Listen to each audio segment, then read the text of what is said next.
Okey, sekarang dah tiba di slot sesi penyediaan akaunnya, akaun penerimaan dan pembayaran. Okey, kita masih lagi tajuk ini, tajuk akaun penerimaan. So kita objektif yang ketiga sekarang ini, menyediakan akaun penerimaan dan pembayaran dalam bentuk T dan format penyata. Seperti biasa, fokus dan buat catatan nota ringkas sepanjang penerangan ni. Okey, sebab yang ketiga nanti, kriteria kejayaan PDPR hari ini seorang atau lebih dapat menyediakan akaun penerimaan dan pembayaran dalam bentuk T dan format penyata. Okey, format akaun penerimaan dan pembayaran.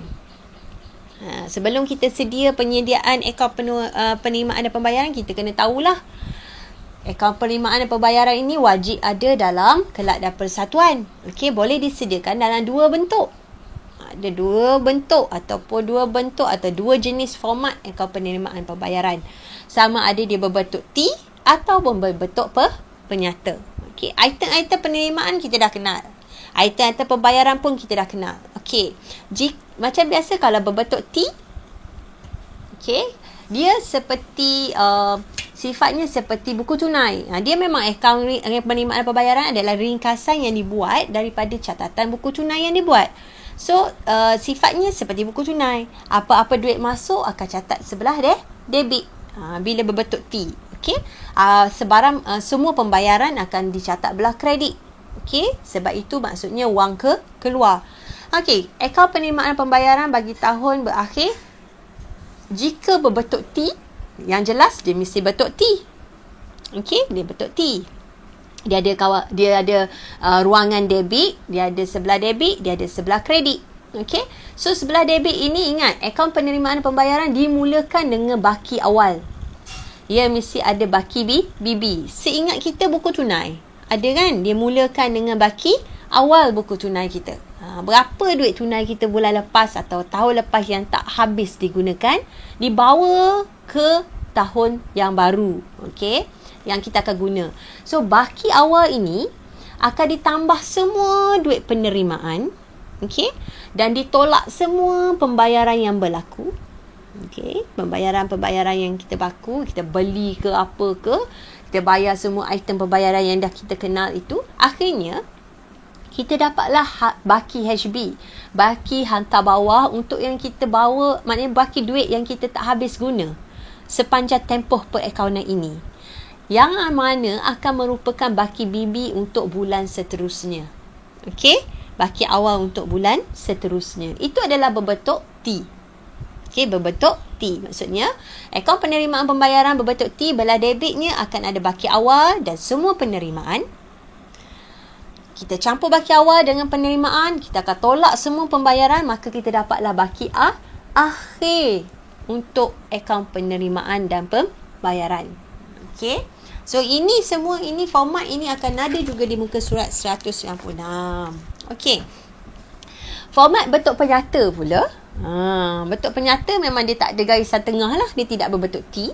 Okey, kalau boleh saya upamakan, kalau bentuk T tu dia macam rumah teres 2 pintu. Ada 2 pintu kan. Kalau bentuk penyata dia macam rumah flat. Dia dari atas turun ke bawah. Aturan penyatanya. Okey.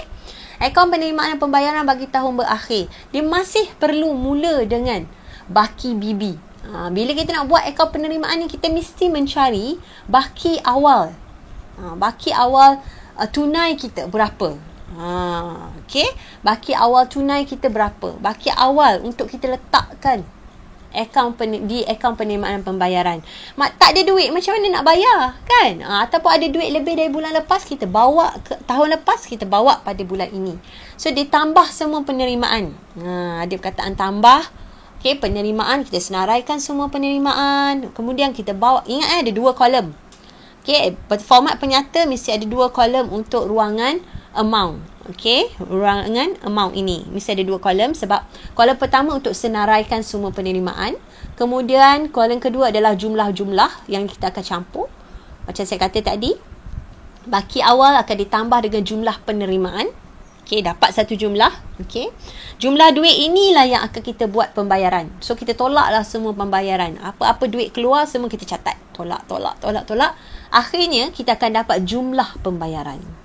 Kita pun jumlah penerimaan campur dengan baki awal, tolak dengan pembayaran, dapatlah baki akhir.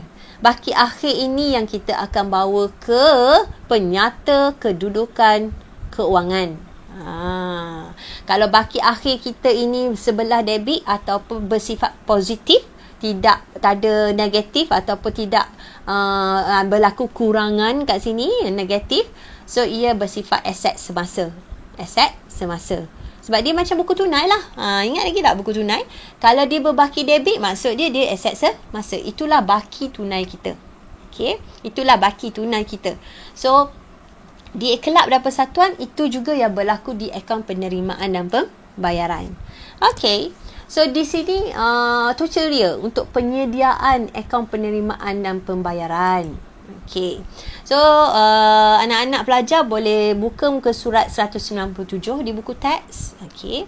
Berpandukan contoh 1. Okay. Berpandukan contoh 1. Penyediaan akaun penerimaan dan pembayaran dalam bentuk T dan penyata.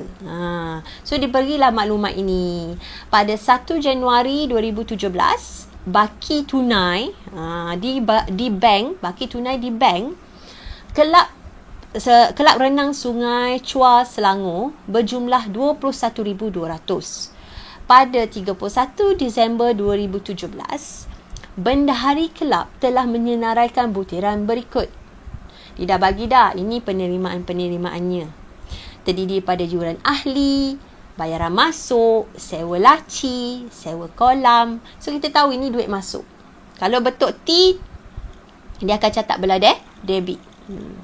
Okey, belah ini semua pembayaran yang berlaku. Penyelenggaraan kolam, kadar bayaran, perabot, insurans, honorarium, alat tulis, kursus dan motivasi, belanja am. Dia dah senaraikan pembayaran yang dibuat sepanjang tahun 2017. Okey. So, sediakan akaun penerimaan pembayaran bagi tahun 31 Disember 2017 dalam bentuk T dan format penyata. Okey. Info tambahan kata apa? Debit semua penerimaan tunai, kreditkan semua pembayaran tunai dalam akaun penerimaan dan pembayaran. So, kena ingat, akaun penerimaan dan pembayaran mesti ada baki BB. Baki awal. Dia mesti mula dengan baki awal. So, di sini kita akan tulis apa? Yang berakhir pada bila? Pada 31 Disember 2017. Okey. 2017.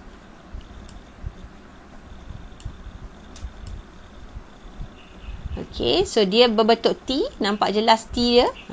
Kan? Nampak jelas T dia kan? Berbentuk T. So, ada ruangan debit, ada ruangan kredit. So, mulakan dengan baki debit sebab dia kata baki tunai di bank. Dia tidak ada berbentuk overdraft bank ke apa ke, tak ada. So, dia berbaki tunai. Baki tunai. So, dia baki BB-nya belah debit. So, kita akan mula dengan baki BB. Berapa jumlah dia? Apa jumlah dia? 21,200. Okay. So, belah debit, wang masuk. So, senaraikan semua penerimaan. Senarai semua penerimaan. Apa penerimaan kita yang pertama? Iaitu yuran ahli.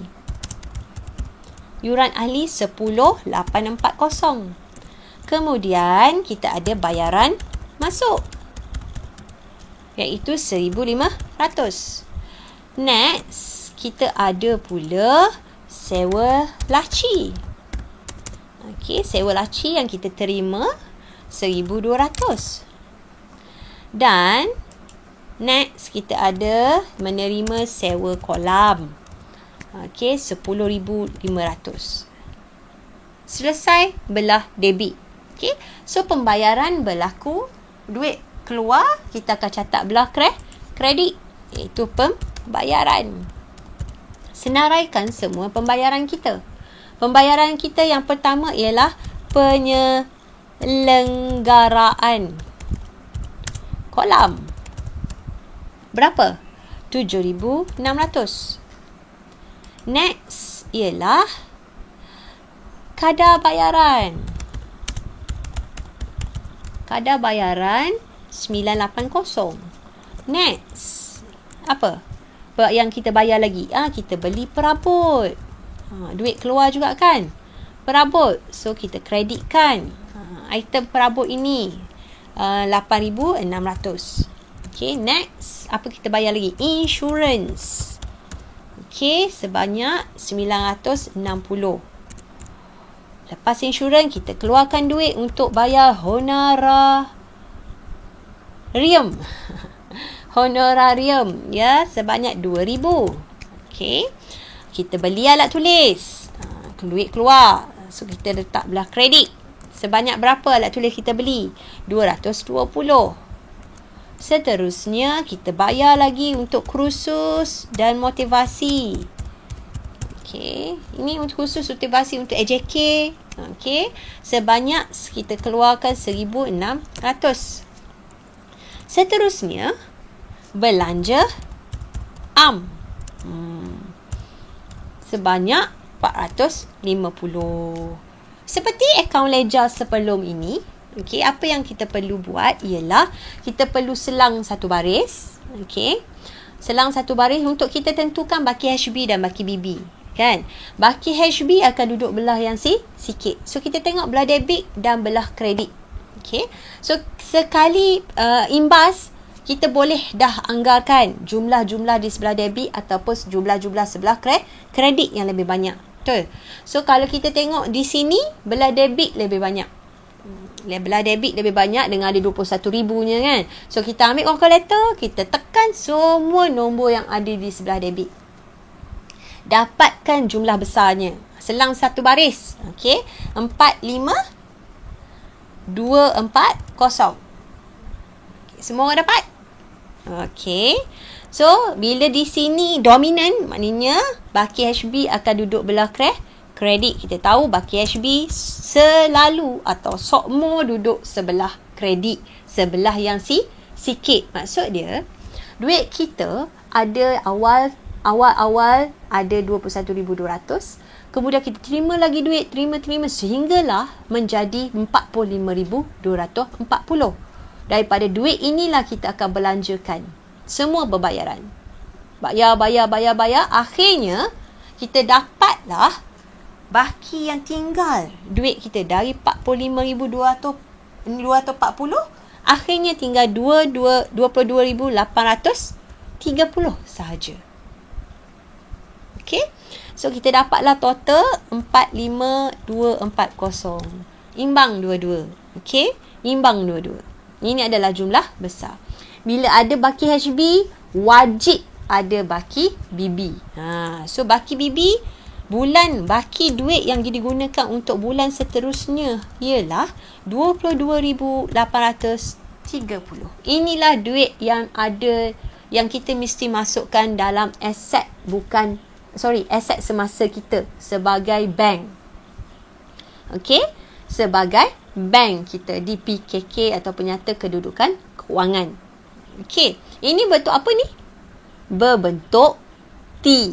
Ini akaun penyediaan, akaun penerimaan pembayaran berbentuk T. Okey, kalau berbentuk format atau berbentuk penyata, sama je. Tajuk dia sama. Akaun penerimaan dan pembayaran bagi tahun berakhir 31 Disember 2017. Okay. So, dia akan mula dengan baki BB juga. Ingat setiap akaun penerimaan dan pembayaran dia akan mula dengan baki BB. Baki BB kita, dia akan terus ke kolom kedua. 21,200.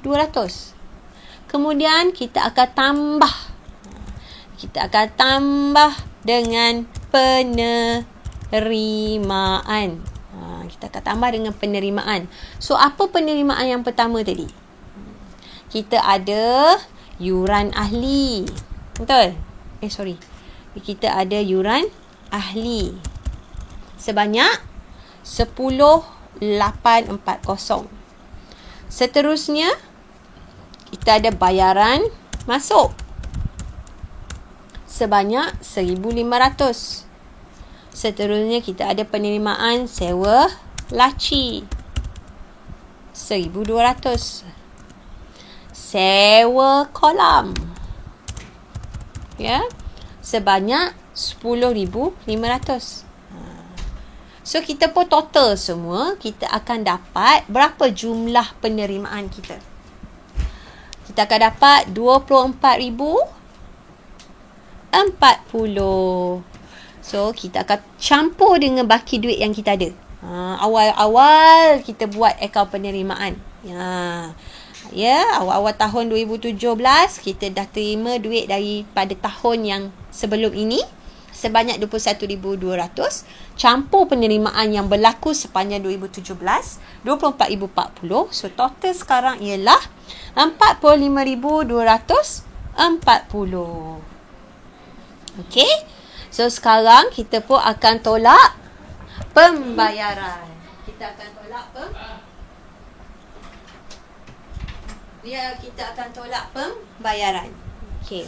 So kita akan tolak pembayaran. So duit kita akan berkurang lah, betul? Sebab kita akan membuat pembayaran. Apa pembayaran kita? Penyelenggaraan. Yelah, kolam kan, dia kena bersih, kena buang obat. So kos dia akan ditanggung sebanyak 7,600. Next ialah kadar bayaran. Kadar bayaran apa? Kilang ya? Kolam genang ya? Okay. Saya rasa kita kena buat ke bawah lah, sebab tak muat item. Okay. So kita copy yang ini untuk mudah kita rujuk. Kita copy, kita letak di sebelah ia. Di sini, ya, gitu. Okey, so kadar bayaran sekarang kita kena tanggung ialah 980. Seterusnya belanja yang kita kena bayar lagi iaitu kita beli perabot, kita keluar duit, kita bayar duit kan, 8,600. Kuranglah duit kita sekarang dekat bank. Lepas tu kita ada insurans untuk kelab 960. Seterusnya kita bayar honorarium. Apa honorarium? Ya, pandai. Sagu hati. Wang sagu hati. Okey, next. Alat tulis. Okey. Alat tulis 220. Kita beli untuk alat tulis kelab persatuan. Lepas tu khusus dan motivasi yang kita dah beri kepada ahli jawatan kuasa kita, ahli-ahli kita, iaitu 1,600 diperlukan pembayaran. Next, belanja sebanyak 450. So kita dah senaraikan semua pembayaran, kita dapatkan total. Total ini mesti kita kurung je. Sebab apa? Sebab sifatnya tolak. Kita kena tolak pembayaran.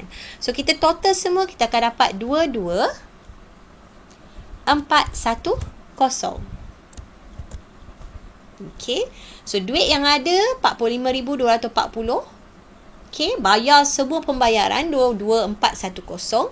Maka adalah lagi baki sebanyak 22,830. Ini kita kenali sebagai baki apa? Baki HB. So, bila berbentuk penyata, kita tak perlu buat baki BB. Okay. Jelas? Inilah penyediaan akaun penerimaan dan pembayaran berbentuk T dan berbentuk penyata. Okey? Itu sahaja.